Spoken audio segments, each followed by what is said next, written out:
lively coming out. They be wondering what we talking about.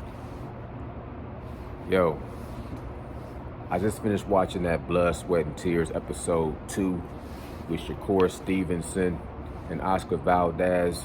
I just want to touch on that fight a little bit because this is a very interesting fight. Shakur Stevenson is that rising star, you know what I'm saying?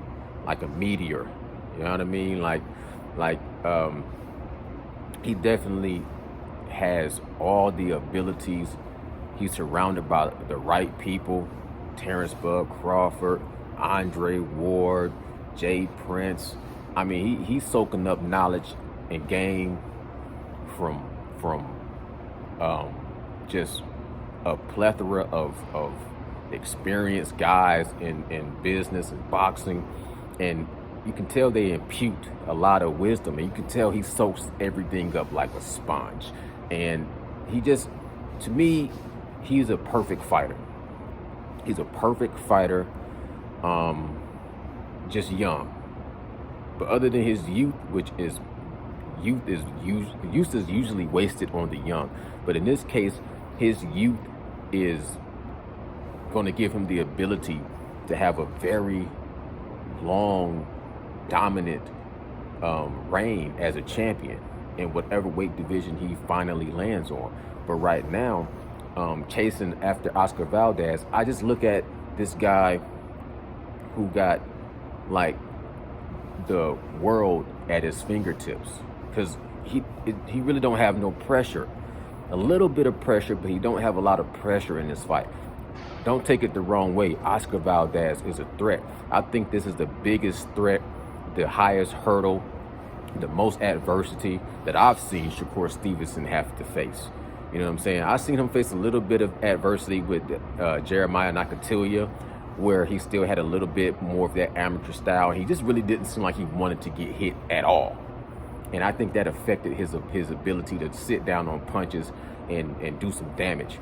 And then he kind of changed that dynamic when he fought against Jamel Herring. The only thing is, I say, he was more comfortable and had previous experience with the power of Jamel Herring, so he didn't have anything to fear. He went in there beaming with confidence, grabbing his belt, saying, "That's my belt." And he showed up and showed out, sat down on a lot of his punches, did some damage to Jamel Herring, and he stopped Jamel Herring. Oscar Valdez, to me, is more of a threat than Jamel Herring. And I still see Shakur Stevenson, if he gets hit with something that he hasn't been hit with before, it might change the trajectory of that fight. Now, I was watching Blood, Sweat, and Tears, and it seemed like Oscar Valdez is banking on Shakur Stevenson making a mistake. He's watching and doing film study, and he said, if he makes one mistake, if I land that one punch. Now, as far as boxing, I don't think it's a wise idea to have your game plan set around the opponent making one mistake, especially when you're looking at Shakur Stevenson, who just seems to wants to master the art of hit and not get hit. You know what I'm saying? And he keeps at perfect distance. He's like fighting Vision from the Avengers. You can be right there and throw a punch in it to go right past him. You know what I'm saying? He almost has that ability of Vision to just kind of, ghost out and come back into form. He's sitting down on punches. He understands the art of boxing. He got crazy pivot game, check hooks. His jab is remarkable. He's a savant. The only thing about it is Oscar Valdez has a little bit more experience, and he just don't have no quit in him. I mean, he was getting banged up, busted up by Robson Conceição. Robson Conceição didn't look like he had a scratch on him, but it didn't deter Oscar Valdez from basically pursuing the hunt.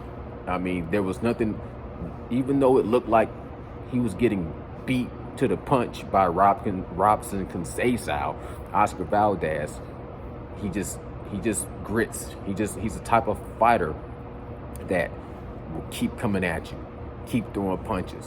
And, you know, him defeating Burchell in a manner that he did, you can't overlook his boxing skills, because to me, he's going to come forward and try to have a battle of attrition, turn it into a dogfight, you know what I'm saying? But he can also box. He can also go on the back foot. He's nowhere near, to me, on the level of a Shakur Stevenson, just through genetics and the mechanics and everything. He's not gifted in the same way, but he has other abilities that I haven't seen Shakur Stevenson have to rely on yet, because from what I've seen, he's kind of just breezed through a lot of his competition, and Oscar Valdez had to grit down and had to actually work and break down and fight, you know what I'm saying? So it's going to still be interesting to see Shakur Stevenson if he does get clipped with a shot he doesn't see. And I don't see that happening, because he just looks too relaxed. He looks too confident, too comfortable, but he still has to understand that Oscar Valdez, his ability to keep coming at you for the whole 12 rounds, that means you don't have a opportunity to put your guards down, to get comfortable. And I don't think you really want to get drawn into a dogfight. You might have to have a point where you might want to be where, like Floyd Money Mayweather every once in a while was completely switch up his style, completely go on a pursuit of just walking his opponent down. Like, because people a lot of times, this is like Mayweather just was always on the bicycle and on you know what I'm saying, on the defense and backpedaling and, you know what I'm saying, using the whole ring. But sometimes Floyd Money Mayweather would just go into his shell and completely just body you and start to walk you down and start landing big shots. Shakur Stevenson against Oscar Valdez might have to get that respect level where you can stay on the outside, you can pot shot, you can sniper here and there, catch him with some hooks, catch him with some check, you know what I'm saying? But you might want to also get to the point where you just do the same thing you did with Jamel Herring, sit down on some punches, land some heavy artillery, and then get the respect of Oscar Valdez to where he's so reserved and hesitant of coming in trying to capitalize off what he thinks is a mistake of you making. Don't make mistakes as far as getting too defensive, trying to be too pretty and not get hit. Come in, bite down on your mouthpiece, get ready to throw some heavy shots. Not a slugfest, make it intelligent to where you hit and don't get hit, but staying right there in the pocket, land some heavy shit, and then skate back out and start to work on your jab again, establish that range, use your ring generalship to dominate this fight. Let me know if you think that's exactly what's going to happen, because that's exactly what I think is going to happen. I think Shakur Stevenson's going to mix it up. I don't think he's just going to sit there and box on the outside the whole fight, because Oscar Valdez is going to keep coming. And at one point in time, I think Shakur Stevenson is going to have to pop and really just sit Oscar Valdez on his heels, and from that point on, start walking him down and start beating him up. You know what I'm saying? And busting his face up, because Oscar Valdez got all that scar tissue and everything. I think he can just dominate this fight if he's not too worried about not getting touched.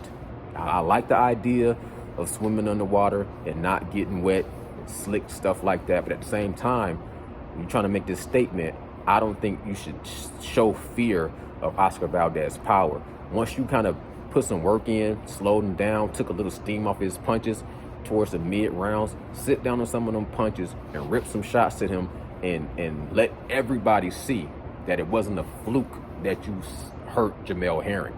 Now, I ain't saying just fight stupid and go in there and just trade punches and slug it out with him, but I'm just saying it comes to a point where I don't want to see you on the back foot 12 rounds. I know that's not going to happen, but y'all let me know what y'all think going to happen in the comments below. This is Nocturnal. I salute. Bye.